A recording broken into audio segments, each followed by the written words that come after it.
नीचे रखेंगे। हमने कहा या नीट ने कहा, हिंदी में कहा, बाद में आंसर गलत हो गया। ध्यान सुनिएगा, अगर ये लिखा होता 5 ग्राम ऑफ लिखा होता तो सही होता यार, क्योंकि ये लिखा है ऑक्सीजन के एटम का मास का लिखा है, क्या लिखा है, और यहाँ लिखा है क्या नहीं लिखा है 5 ग्राम एटम। और कभी भी जब ग्राम एटम सट के आए, ग्राम एटम आ जाए, ग्राम मॉलिक्यूल सट के आए, ग्राम ऑफ मॉलिक्यूल ना हो, समझ में आ रहा है ना, ग्राम आयन एक साथ लिख गया तो एक मोल होता है। क्या होता है मोल?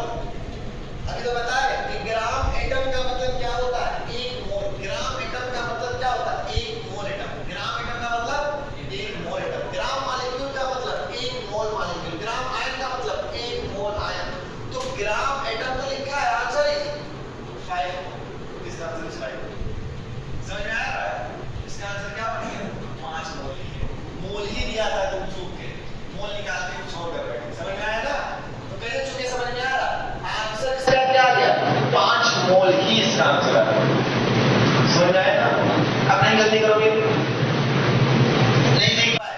5 ग्राम एटम, ग्राम एटम सट के आ रहा है, ग्राम एटम लगातार आ रहा है, और ग्राम ऑफ एटम आ रहा है। दोनों में अंतर है, का की के, आप मान लो का की के, यानी ऑक्सीजन के एटम का 5 ग्राम दिया है, ठीक है ना।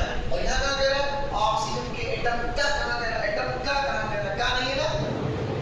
ग्राम एटम कहाँ है, सट के है, देखिए सट के है ना। अगर ग्राम एटम सटा हुआ है, ग्राम एटम बोल रहा है, ग्राम एटम मॉलिक्यूल बोले तो एक मोल अपने आप हो जाता है। ग्राम आयन बोले तो अपने आप एक मोल हो जाता है। ग्राम मॉलिक्यूल बोले तो अपने आप एक मॉलिक्यूल हो जाता है। समझ में आया? अगर मुझसे एग्जाम में आया कि 10 ग्राम मॉलिक्यूल ऑक्सीजन है, अब बताओ 10 ग्राम मॉलिक्यूल ऑक्सीजन है, क्या तुम समझ गए? क्या तुम बोल दोगे सर ये ग्राम मॉलिक्यूल लिखा हुआ है, जाके पूछ लेना, नहीं आता होगा, भूल गए, आता होगा भूल गए।